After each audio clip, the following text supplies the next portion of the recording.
Hey, did you go drinking again? It's the third time this week. When I come home and see that I have to deal with someone like you, an annoying old woman, I can't help but feel disgusted. I have to drink just to tolerate it. Lately, it's been every weekend, and now even on weekdays. Men have social obligations, you know. I work too, you know. Sometimes you should come home early and be a companion for Tom. What do I care? Taking care of the child is the wife's job. Lately, my husband and I have been arguing like this every day. We've been married for 12 years, and his habit of wasting money is a constant headache for me. I'm Kelly, 36 years old. I've continued working even after getting married. My husband is 2 years older than me. Since we aged together and he calls me an old woman, it naturally makes me think he's an old man. Even though I try not to retort in the same way to avoid escalating the argument, we still constantly disagree on matters related to money and our child. I work for a fairly large company, and they have a good maternity and childcare leave system. So my return to work after having a child went smoothly.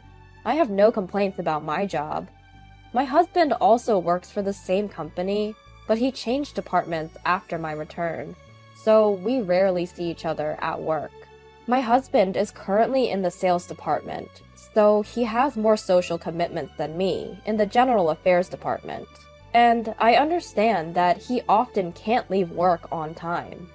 But still, I can't help but think about it. My husband has never once helped with dropping off or picking up our child from daycare. Hey, why don't you pick up our child from time to time? That's your job. Besides, I never even wanted a child in the first place. But the child is already born. It's pointless to say that now. You said that seeing him would make me feel attached, but that is not true. I don't feel attached to him at all. He doesn't even like me. That's because you never play with him. Even when Tom tries to talk to you, you ignore him. I want to relax on my days off. I can't be bothered to take care of the child. Our only son, Tom, is now in the 4th grade of elementary school. He's at an age where he can understand many things. He's surely aware that his father is indifferent towards him.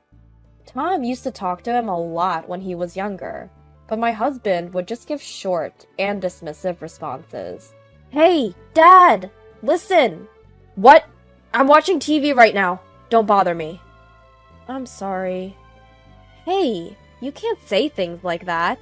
Shut up! I'm tired from work every day. Unlike you in the general affairs department, sales requires a lot of consideration. Don't make me tired, even on my days off. It's the same old story. My husband is completely uninvolved in school events and parenting. He has never attended a parent-teacher day or a sports day. It feels like I'm practically a single mother. Even our son has stopped initiating conversations with his father. On top of that, my husband splurges on himself without buying anything for his son. He bosses around the house, and my frustrations keep growing. I try not to complain too much, but I can't help but do so. And there's a reason for that. Actually, when our child turned 3 years old, my husband's death came to light. Since we both work, we split the living expenses, so I didn't know how my husband was using his salary. But since our child was born, our living expenses increased accordingly. Naturally, our respective shares of the expenses increased as well. We had an agreement to deposit predetermined amounts into a shared account for living expenses. However, even though we only increased it by $200 since our child was born, my husband frequently failed to deposit money on the specified date. When I confronted him, it was revealed that he had debt before we got married. What's more, the debt was still close to $30,000. When I asked him what the debt was for, how much he has been paying each month, and when he expects to pay it off, he just laughed foolishly and said it seemed like it would never end. Well, I've been paying it off with revolving payments. So even if I pay, the balance doesn't decrease at all. What? For a moment, I couldn't believe what this man was saying. In short, he's been making purchases every month that exceed his payments, but because he pays it off with revolving payments, the amount he pays remains the same, and as a result, the balance hasn't been decreasing, but rather increasing over the years. I was filled with anger at how reckless he was. He didn't even have the awareness of being a father. To prevent further wasteful spending, I stopped all the credit cards he had at the time. Even though he grumbled quite a bit, I sternly asked him what he would do if the debt continued to increase, and somehow managed to prevent him from using them. If it were money spent for the family, it would be one thing, but this was debt accumulated for his own luxury. It's only natural for an adult to take care of it themselves. However, because I wanted to repay it as soon as possible, I increased the monthly payment amount, so I ended up covering the majority of the living expenses. It has been 7 years since then, and the debt has long been paid off. Yet, the amount of money my husband contributes for living expenses is less than before. When I asked him to increase the money he covers for the living expenses, he came up with the excuse that I earn more and stubbornly refused to increase it. He thinks it's only natural for the one with a higher salary to contribute more as a family. My husband's sales performance is not great either. He's been left behind by his peers and is just rotting away, so he's not committed to his work. That's why he hasn't been promoted. I was promoted to the General Affairs Department manager 2 years ago. As a result, my salary increased compared to my husband's. However, my husband wasn't pleased with that either. I tried to give him advice to motivate him, but he didn't like that either. He said, "What do you know about sales? Don't meddle unnecessarily," and completely ignored my words. Since everything I said only led to arguments, I gradually became less inclined to say anything. Then, one day, my husband told me he was going back to his hometown for a high school reunion. To be clear, his parents had already passed away, and his older brother and his wife live in the family home. My husband and his brother don't get along well and have no interaction at all. They had a dispute over the inheritance when their father passed away 5 years ago. His brother and his wife had been taking care of my mother-in-law, who required nursing care for many years. My husband had completely stayed out of it. I also felt sorry about it, but I had work and couldn't easily go and help. Since our child was born, I had been handling most things on my own, so I couldn't visit my in-laws much, and my mother-in-law passed away 3 years before my father-in-law. That was 1 year before my husband's death came to light. So apparently, my father-in-law had left a will stating that all the assets should be left to my brother-in-law and his wife. I thought it was only natural and told my husband it was okay. However, my husband didn't like that and made outrageous claims. In the end, they reached an agreement to my brother-in-law paying the rightful share. But my brother-in-law got angry at my husband's attitude at the time and told him not to be involved anymore. Knowing all of that, I feel uncomfortable seeing my brother-in-law and his wife, and I haven't had any contact with them since my father-in-law passed away. With the money my husband received at that time, he settled his remaining debt. That's when I found out that even though he claimed he couldn't contribute to living expenses because he increased his revolving payment, he still had over half of the balance remaining. It was a ridiculous lie. He hadn't been contributing to living expenses under the pretense of increasing payments, but had been using it for his own entertainment expenses. It was absurd. When I complained about it, he shamelessly said, "Well, in the end, it got settled, didn't it? And it's because you stopped me from using my cards that my available money decreased. I have no choice but to get it from the living expenses." He completely brushed it off. That's how my brother-in-law cut ties with us. So even if he says he's going back to his hometown, there's no way he can stay at his family home. When I asked where he would be staying, he said he had booked a hotel nearby.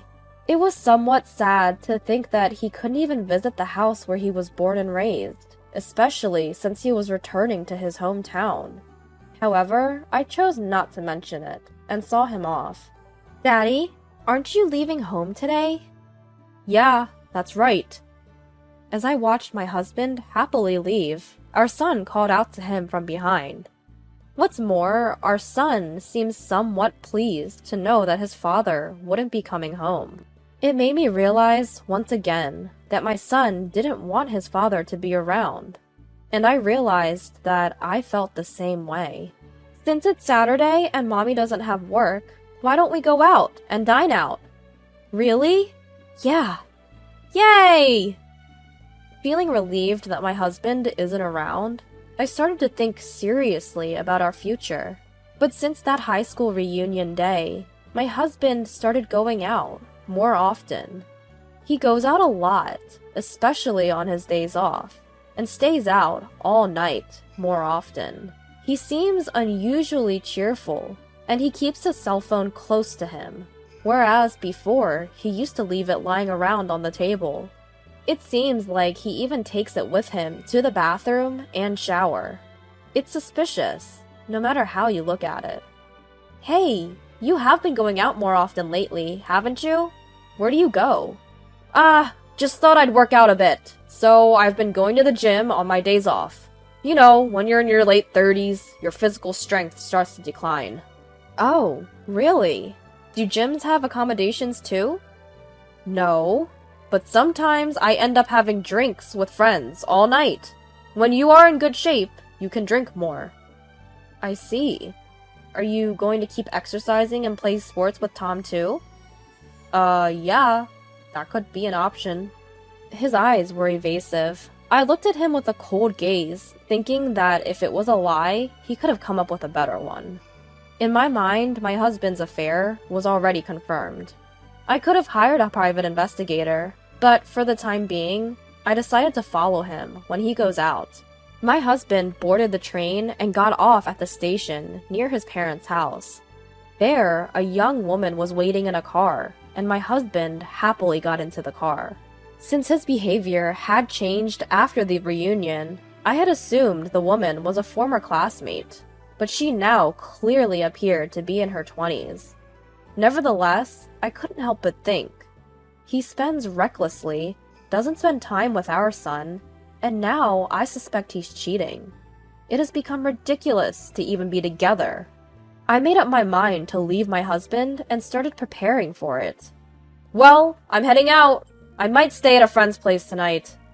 "Oh, I see. Take care." It was the perfect opportunity, or so I thought. However, just then, I discovered that my credit card was missing from my wallet. I remember having it there until yesterday. Since I hadn't taken it out or used it, I couldn't think of anywhere I might have lost it. I immediately contacted the credit card company and reported it as lost. They asked me for the last time I used it, but I couldn't remember exactly when it was.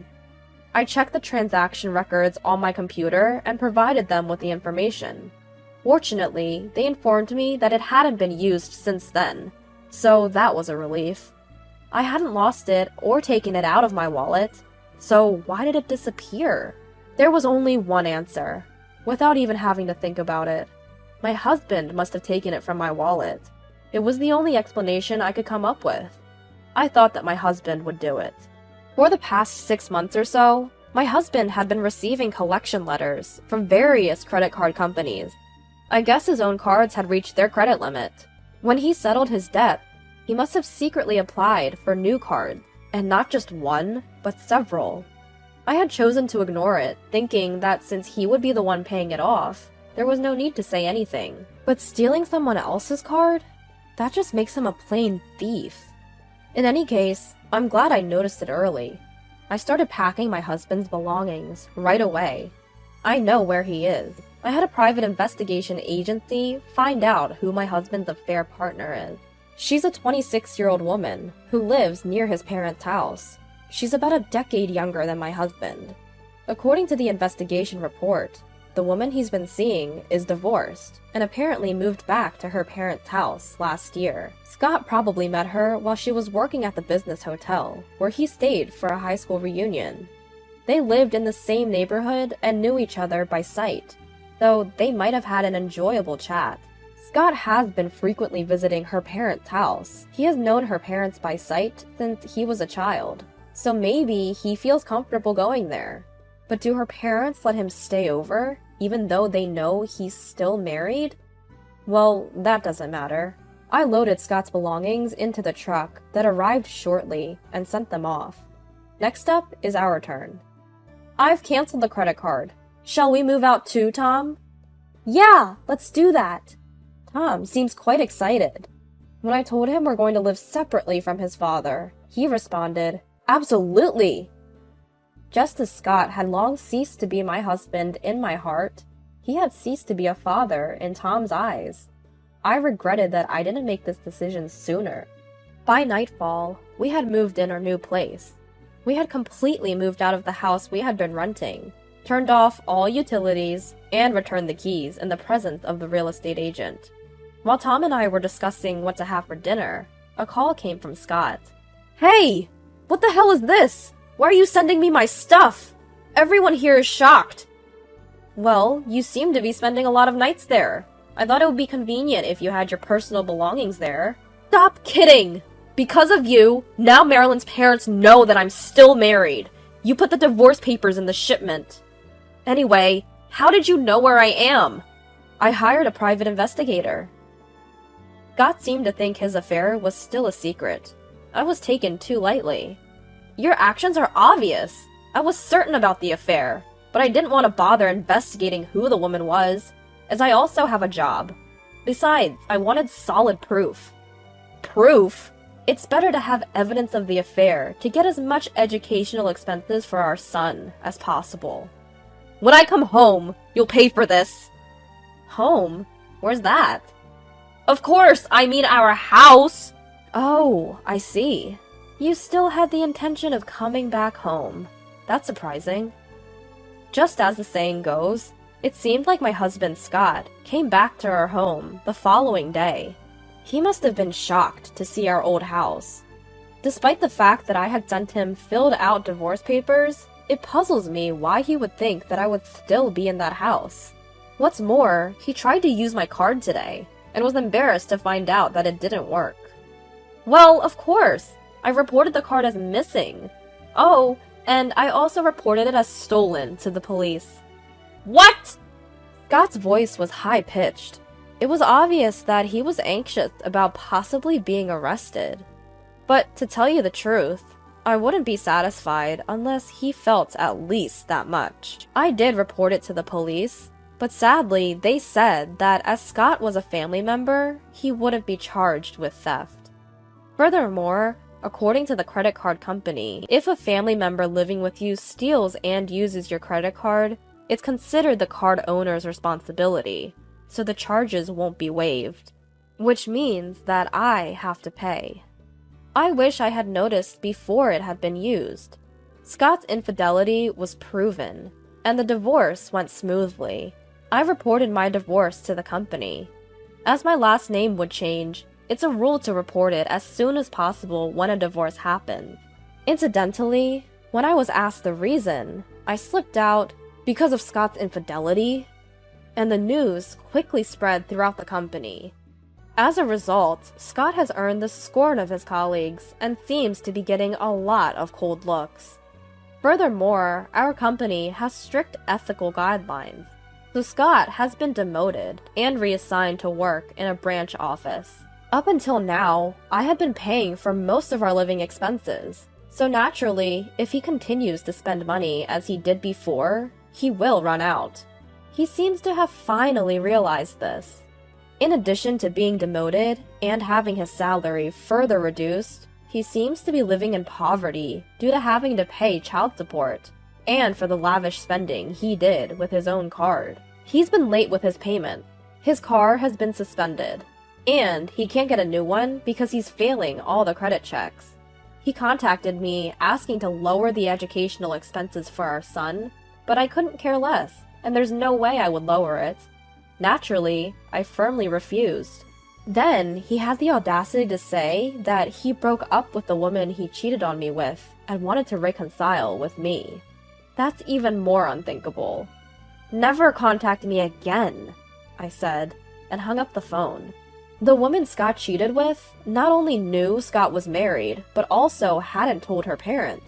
It seems that her previous divorce was due to her own infidelity as well, and her parents were furious when they found out.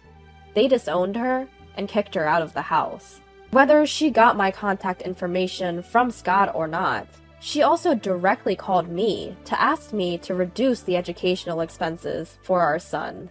It's simply unimaginable that she would even come to me with such a request. I refused, naturally, and she was sobbing on the other end of the line. Oh boy. I truly realized how tough being divorced is.